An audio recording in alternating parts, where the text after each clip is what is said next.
Olá pessoal, Eric DK, analista político. Vamos para o nosso programa de todo domingo, Bullets da Semana. Programa que a gente traz para você quais foram os principais destaques do mercado financeiro, da economia e da política nesses últimos dias. E no segundo momento, a gente projeta o que você deve ficar de olho nessa próxima semana, também na economia, mercado financeiro e política. Hoje, a gente tem a presença aqui do Johnny Vargas, ele é economista da ZAL Investimentos. Seja bem-vindo, Johnny. Boa tarde, muito obrigado a todos pelo convite. Johnny, antes da gente começar o programa e a gente destrinchar um pouco do que aconteceu nesses últimos dias, fala um pouco de você, como é um pouco do seu background, um pouco da sua atuação aí na ZAL Investimentos.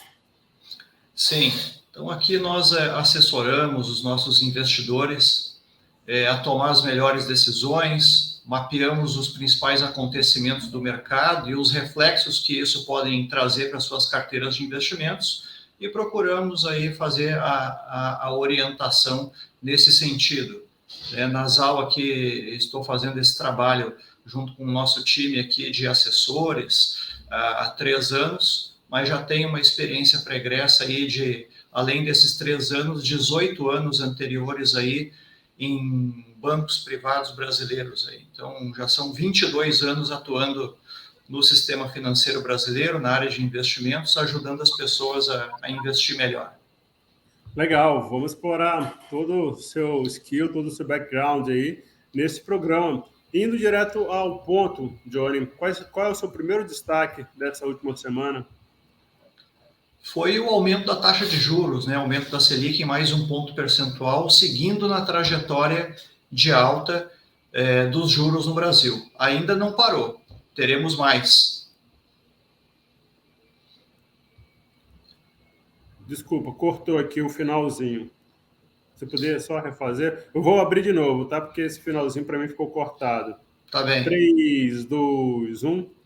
Johnny, então vamos direto ao ponto. Qual é o seu primeiro destaque desta última semana? O primeiro destaque nessa última semana foi o aumento da taxa de juros nos Estados Unidos. Desde 2018, o Banco Central americano não subia a sua taxa, e isso vai surtir reflexo tanto na economia americana quanto nas principais economias mundiais. Somando, lógico, ao mesmo dia da quarta-feira, que também teve aumento de juros no Brasil, dando sequência à sua trajetória de alta. Legal. Pegando o ponto ali do Fed, Johnny, o que foi aumentado era o esperado, e qual foi o reflexo que isso teve aqui para a gente no ponto de vista da Bolsa? Porque há uma certa questão nos últimos tempos que envolve os combustíveis, que é o seguinte: a gente está tendo uma enxurrada de investidores aqui estrangeiros na Bolsa brasileira. E aí tinha um certo debate de que, com esse ajuste dos juros nos Estados Unidos, se poderia ter um refluxo disso em razão desse aumento dos juros lá nos Estados Unidos, um refluxo dos estrangeiros aqui na Bolsa para os Estados Unidos. Isso aconteceu? Não aconteceu? Então, como primeira pergunta, era o esperado já o que foi feito pelo Fed? E qual foi o impacto disso olhando para o Brasil? Já era esperado, sim, Eric.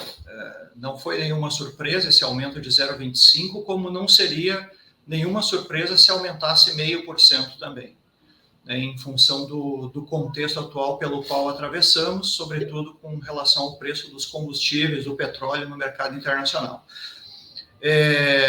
Subir os juros nos Estados Unidos não significa que vai haver impactos negativos nos principais mercados. O Brasil mostrou isso na última quarta-feira, né, com a Bolsa respondendo bem, porque a questão que mais deve ser levada em consideração não é o juro nominal em si, é o diferencial de juros. Enquanto os juros dos Estados Unidos aumentam de 0,25 em 0,25, o nosso vai aumentando de 1 em 1,5. Então, o diferencial de juros vai seguindo cada vez maior. Né? Enquanto os Estados Unidos hoje está praticando 0,25, nós estamos praticando 11,75. É um diferencial de juros de 11,5, o que é extremamente atrativo para o investidor internacional para seguir canalizando recursos para o Brasil, que é o que vem acontecendo nesse início de ano. O fluxo segue muito positivo. Acredito que isso não deva perdurar por tanto tempo assim, né?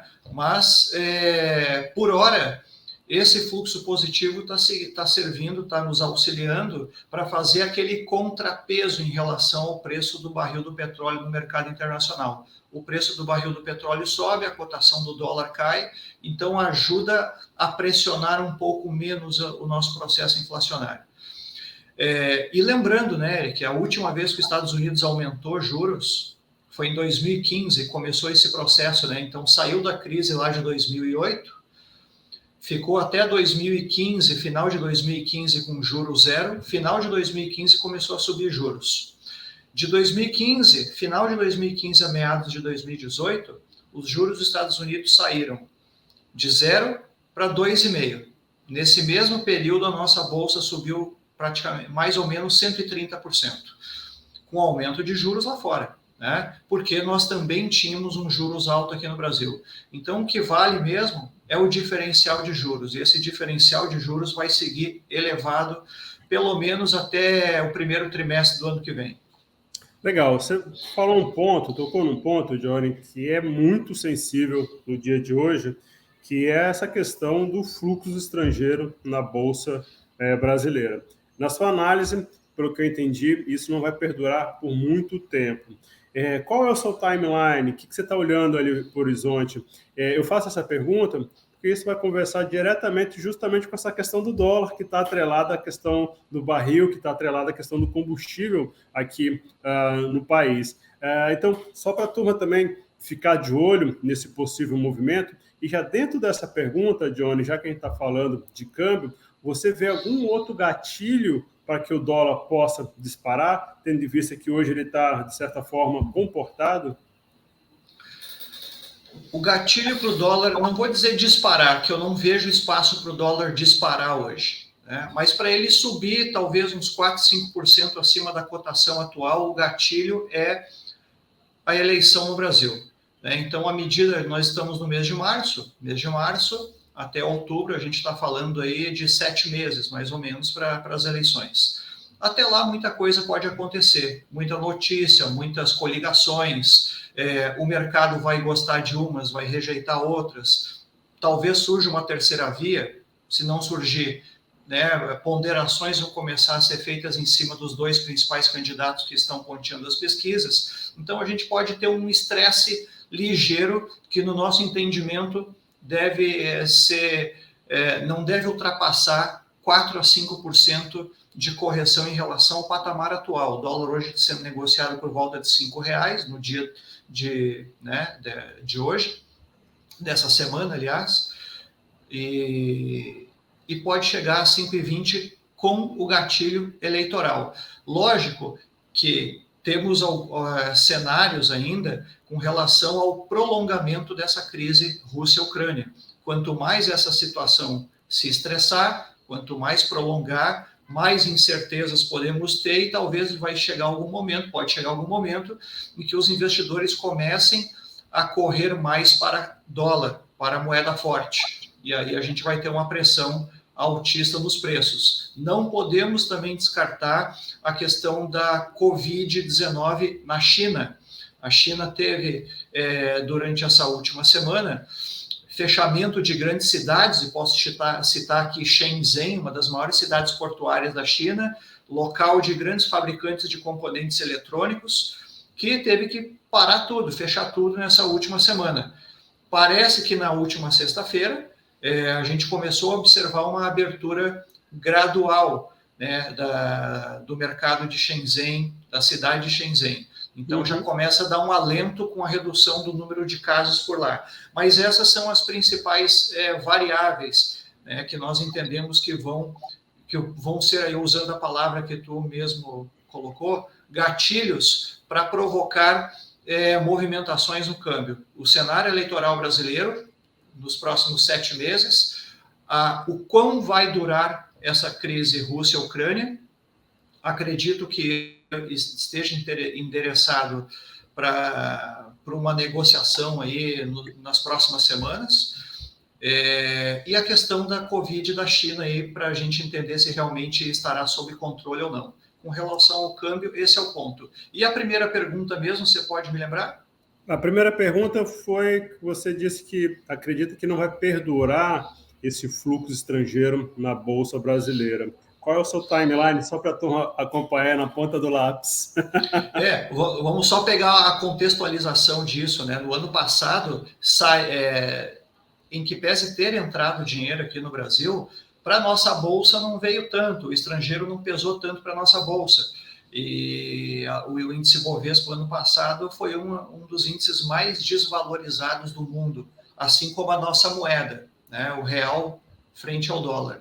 Esse ano viramos o jogo. A Bolsa Brasileira é uma das que mais vem se valorizando no mundo, porque está descontada em relação aos seus pares internacionais, em relação a ela própria. A média própria da Bolsa dos últimos 15 anos tem um indicador aí, preço-lucro, em torno de 11. A gente está negociando próximo de 8. Então, tem um espaço aí para voltar, né? Mas o que a gente está acreditando é que à medida que as economias internacionais vão normalizando o seu processo, principalmente das suas cadeias produtivas, né, aí o investidor estrangeiro vai começar a olhar para essa normalização e voltar para a segurança, ou seja, ele vai preferir correr risco na Europa, correr risco nos Estados Unidos, em economias mais desenvolvidas, e talvez desinvestir ou investir menos nos emergentes, em que pese os emergentes, principalmente o Brasil, esteja muito atrativo. E por que eu cito e friso, coloco em caixa alta, negrito, Brasil? Vamos lembrar dos BRICS, né, Eric? Estamos falando aqui, Brasil, pegar na ponta aqui, Brasil, Rússia, Índia, China, África do Sul. Vamos pegar os dois da ponta, Brasil, África do Sul. Vamos tirar, sobram os 3 do meio. Rússia envolvida na guerra, China apoiando a Rússia, Índia apoiando também. Então, do ponto de vista de ambiente de negócios, o fluxo para atração, o apetite, o apelo para atração de capital no Brasil está muito positivo pelo enfraquecimento político momentâneo no mercado internacional dos outros componentes do BRIC. Então, o Brasil pode se beneficiar desse cenário político mais conturbado internacional. Johnny, antes da gente avançar para o segundo bullet, porque tem um ponto muito importante na abertura do seu primeiro destaque, que é essa questão do reajuste lá da taxa de juros norte-americana. Já tem previsão de novas rodadas? E, se tiver, qual a expectativa com relação a essa taxa de juros dos Estados Unidos? O que deu a entender pelo comunicado do Banco Central americano é que, ao longo de 2022, nós teremos aproximadamente mais 6 aumentos de juros, nessa medida de 0,25. E 2023, a gente deve ter mais 3 aumentos. Então, o fim do ciclo de juros, num primeiro momento nos Estados Unidos, deve ficar por volta de 2,75 anos. Esse é o número que a gente está trabalhando. Legal. Indo agora, então, para o seu segundo destaque da semana, o que você traz para a gente? O destaque é a inflação aqui no Brasil, né, que segue preocupando, segue pressionada. Nós temos um horizonte lá na frente um pouco melhor, talvez a partir do mês de maio, com o fim da bandeira tarifária de escassez hídrica, o preço da conta de luz já comece a pesar menos, né, no custo da energia brasileira e acabe por atenuar, né, ou facilitar um pouco mais o trabalho do Banco Central no controle da taxa de juros. O fato é que a inflação esse ano já foi para o espaço. A gente não vai cumprir a meta de inflação e o nosso trabalho agora tem que ser para endereçar, colocar o trem no trilho de volta a partir de 2023. Por isso, antevemos aí mais aumentos na Selic, talvez numa magnitude menor, né? Então, na última reunião teve um aumento de 1%, já está contratada mais uma alta na taxa de juros de 1%, salvo algum acidente aí no meio do percurso, algum fato novo. o que levaria a nossa taxa de juros a 12,75. Mas não descartamos ainda mais uns 2 aumentos no final do ciclo, podendo fechar em 13 ou 13,25. Né? E isso é um remédio amargo, porém necessário para conseguir trazer a inflação para a faixa dos 13,25, que é o centro da meta de 2023. Então, o que está preocupando aí agora, o segundo bullet, é a inflação mesmo, né, que acaba prejudicando aí as famílias mais desfavorecidas. Ô, Johnny, esse cenário de 13 pontos percentuais da taxa Selic é um cenário muito parecido com o que a gente viveu ali no pré-Temer, né? Ainda no governo Dilma. A gente saiu ali também de 2 dígitos e ali com o Temer a gente começou a ver a redução da taxa de juros até chegar a pandemia e depois agora a gente vê essa retomada. O quadro é o mesmo quando a gente olha para aquele momento ali, final do governo, do segundo governo Dilma, para esse momento, são os mesmos elementos? A que se deve esse crescimento aí na taxa de juros?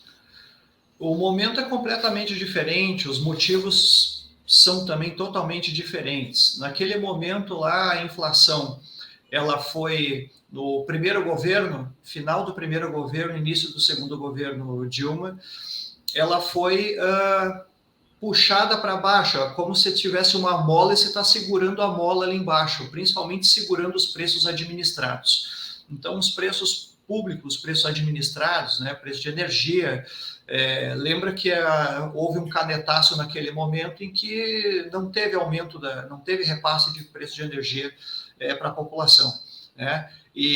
Só que você, em algum momento, vai ter que soltar essa mola. E aí, quando você soltou a mola, veio aquela inflação com força puxada pela energia, né? Então, esse foi o estopim para a gente levar os juros, que naquele momento estavam em 7%, não chegou a cair naquela magnitude, né, de 2% agora nesse governo, foi a 7% e aí teve que subir a 14% para trazer a inflação de volta para a meta. Nesse momento agora, nós temos uma inflação que não é por conta de segurar preços administrados, é por conta de uma desregulação da cadeia de suprimentos, da cadeia de oferta, uma inflação de oferta que aconteceu logo no início do governo por conta da pandemia. Então, a pandemia é a principal causadora desse processo inflacionário e aí acaba desencadeando. Agora temos mais um novo ingrediente aí, né, que é a crise Rússia-Ucrânia, que acaba alimentando também o processo inflacionário, ou pelo menos postergando, fazendo com que essa inflação dure mais tempo, né, um ingrediente novo e que não estava mapeado, não estava no radar. Então, são motivos diferentes, mas o remédio é muito parecido. A gente vai ter que aumentar juros para trazer a inflação de novo para o trilho. O governo quer fazer isso o mais rápido possível, porque outubro está aí, então já quer chegar no mês da eleição com a inflação de 2023 pelo menos endereçada e com dando sequência à criação de empregos que está havendo esse ano, né? E teve uma criação forte de empregos no ano passado, teve 2,7 milhões de criação de novos postos de trabalho com carteira assinada. Esse ano, a gente espera um crescimento muito menor da economia, em torno de 0,5%, mas ainda assim isso aí vai refletir numa criação aproximada de 1,2, 1,3 milhões de novos postos de trabalho.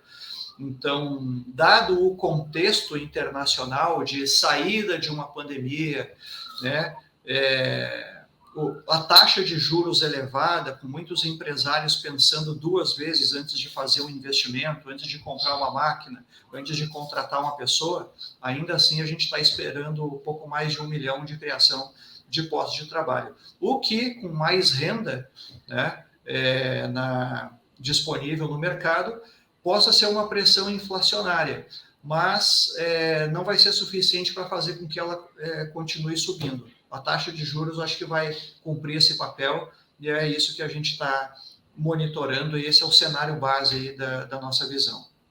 Legal. Indo então para o terceiro bullet, o que você viu de destaque nessa última semana? Olha, nessa última semana, o que chamou a atenção foi a volta da Covid lá na China, né?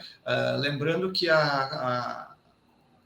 os dados sobre a pandemia na China sempre ficaram muito enfumaçados, nada muito transparentes, né? Não tínhamos muito acesso a essas informações. A gente achava até estranho um país com mais de 1 bilhão de pessoas ter tão poucos casos assim.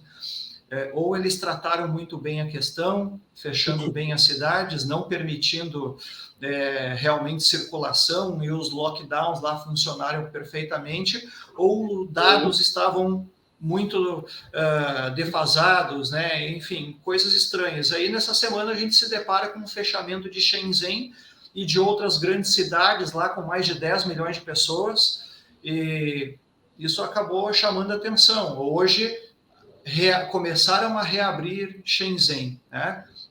Nesses últimos dias aqui, nesse final de semana e no final da última semana. Começaram a abrir Shenzhen.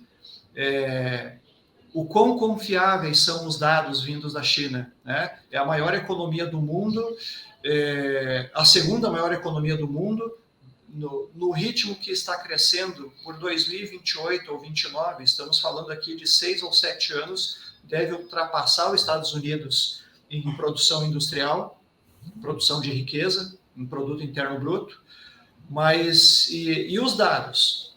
Né? Podemos confiar nesses dados? Então, causa uma certa desconfiança aí esse novo dado aí da pandemia na China, agora que os mercados mundiais estavam até abolindo o uso de máscara. Vamos ver aqui Brasil, grande cidade de São Paulo, essa semana, acabou a máscara, não tem mais máscara em espaço aberto, fechado. Eu falo de Porto Alegre aqui, essa semana também decretamos fim das máscaras, né? Espaços abertos e início dos fechados. E aí, quando está tudo resolvido, a China fecha.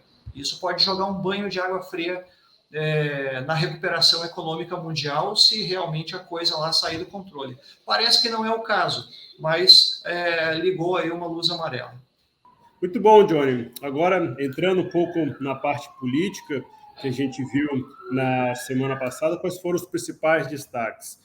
Johnny, basicamente, essa questão de inflação está conversando também com uma outra questão, que é a questão dos combustíveis, que está deixando a turma de Brasília apavorada. A turma está tentando buscar ainda soluções para que consigam mitigar aí o aumento que teve da Petrobras na semana retrasada na ponta para o consumidor final. E aí a gente viu também na semana passada a aprovação de um projeto, o tal do PLP 11, que abriu espaço para que os estados possam reduzir o ICMS combustível. Também abriu a possibilidade para que o governo federal passe, então, a desonerar impostos federais que também incidem sobre combustíveis. A grande questão aí são dois momentos. No primeiro momento, com relação aos estados, a gente vai ver a judicialização desse processo. Os governadores, os secretários de Fazenda vão vão recorrer na justiça para tentar impedir que essa proposta avance de uma forma prática. E também tem um outro ponto, que é o seguinte: o TSE precisa se posicionar hoje, no dia de hoje. O governo está em compasso de espera de uma sinalização do Tribunal Superior Eleitoral dizendo se o governo pode ou não pode desonerar impostos em ano eleitoral. Então, apesar de todo o movimento que a gente viu na semana passada e na semana retrasada com a aprovação dessa proposta, ainda há dúvidas sobre como essa proposta, que pode desonerar o ICMS por parte dos estados e os impostos federais por parte do governo federal, como isso vai ser colocado em prática, tendo em vista que a gente ainda vai ter um terceiro turno desse debate dentro agora do judiciário. E dentro desse contexto de combustíveis, tem um outro ponto também que causou muito zum no mercado financeiro. A gente que atende ali clientes institucionais, bancos e fundos, a turma está muito preocupada com a permanência do atual presidente da Petrobras, o Joaquim Silvio Luna. Há sinalizações fortes de contrariedade por parte do presidente Bolsonaro em relação à permanência do presidente da estatal, o Luna. E lembrando que quando o Joaquim Silvio Luna entrou na Petrobras, foi um processo bem parecido que aconteceu com o presidente anterior da estatal, o Castelo Branco. Houve um desgaste com relação ao aumento de combustível. O Bolsonaro começou a ficar bastante vocal em todos os eventos que ele fazia, em todas as entrevistas que ele dava, até que chegou numa quinta-feira, numa live, o presidente então demitiu. Foi em fevereiro de 2021, ou então o presidente Castelo Branco, ou então o presidente da Petrobras. Então, no nosso cenário base, não está descartada a possibilidade do Luna ser demitido, tendo em vista esse último aumento, que, segundo o Bolsonaro, foi um aumento que pegou desprevenido o governo, foi um aumento que a Petrobras deu, que podia se esperar um pouquinho mais para que isso acontecesse. Então, o desgaste está posto, a sinalização de uma possível saída do Luna já fez com que a Bolsa recuasse na semana passada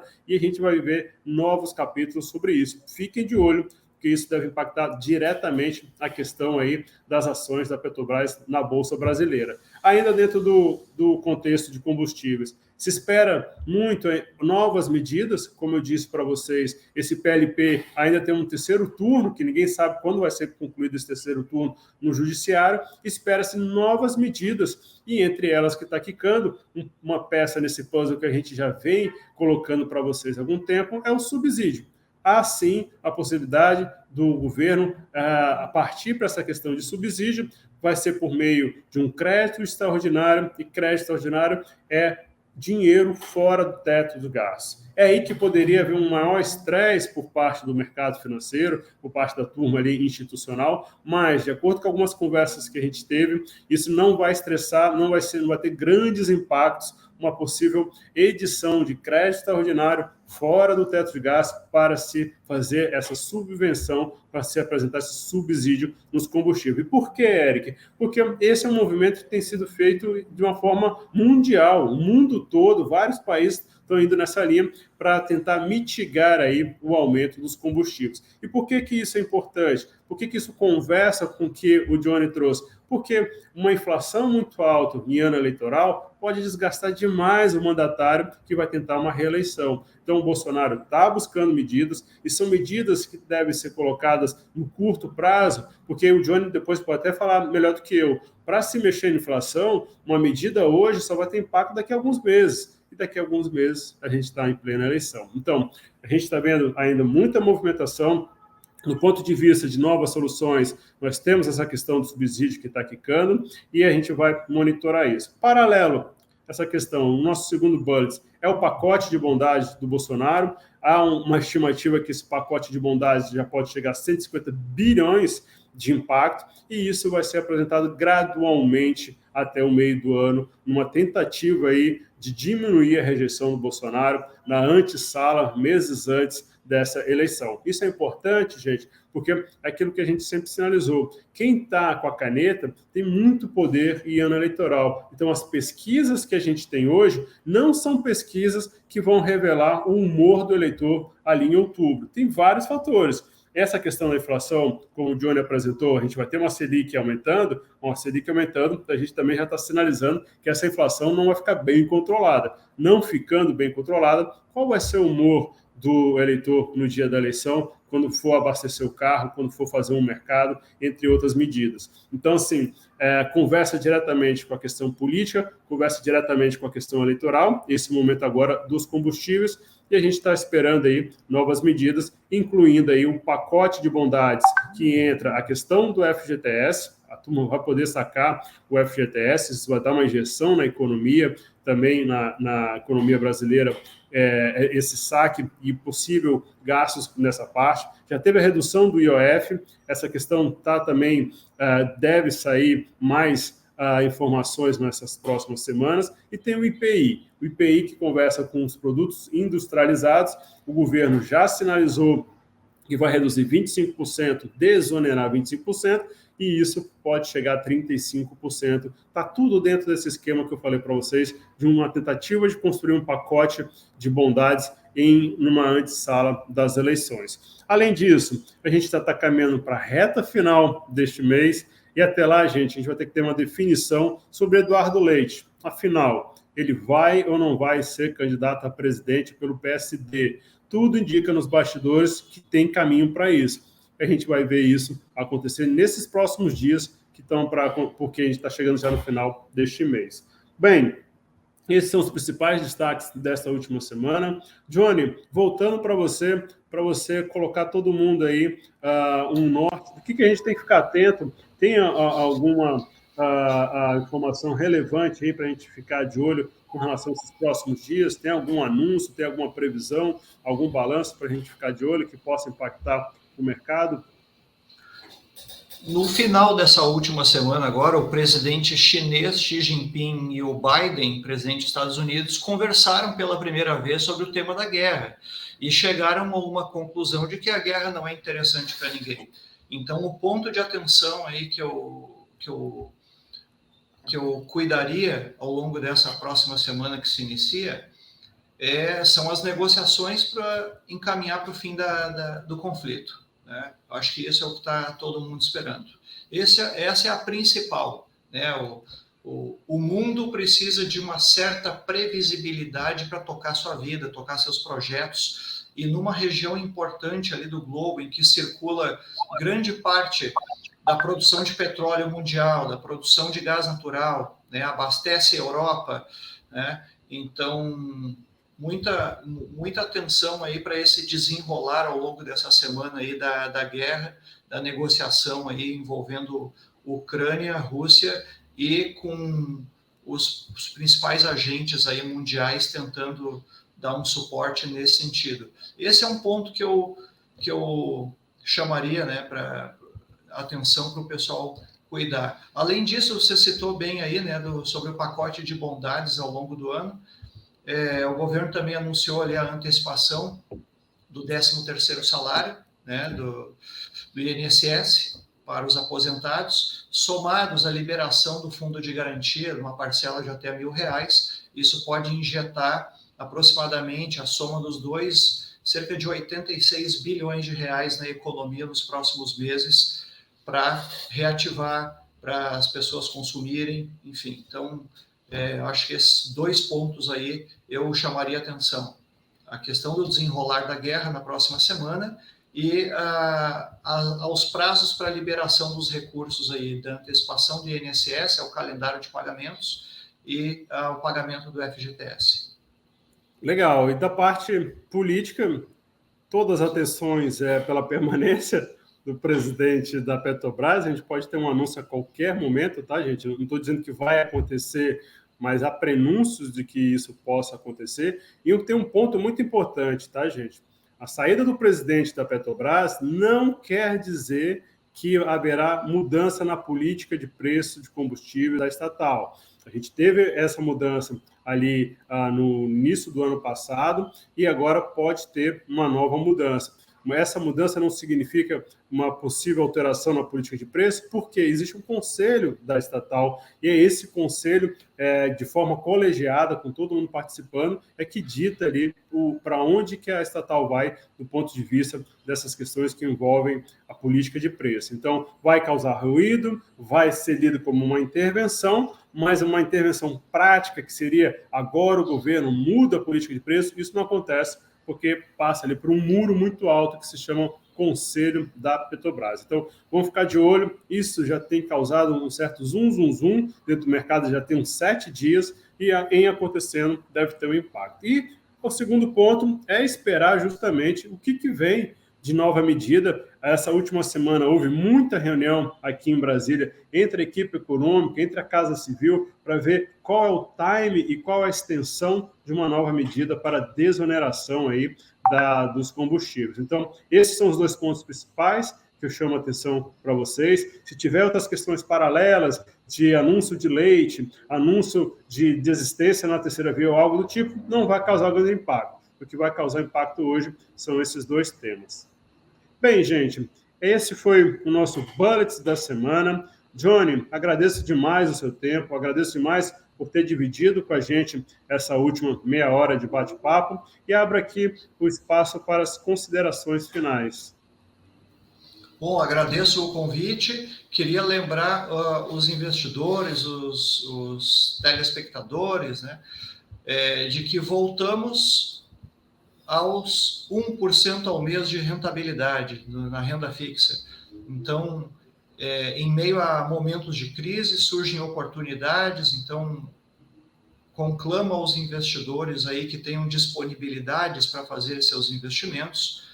Aproveitem essas taxas de renda fixa no mercado, estão interessantes, não vão durar para sempre, então é importante buscar uma boa assessoria de investimentos para que não deixem de participar desse momento ímpar para o investidor brasileiro, pelo qual está se apresentando em termos de oportunidade. No mais, queria agradecer a oportunidade e me colocar à disposição para os próximos encontros. Legal, obrigado demais, Johnny. A gente vai ficando por aqui. A gente conversou com Johnny Vargas, economista da ZAL. Desejo a todos um ótimo domingo, uma boa semana e ótimos negócios. Até mais.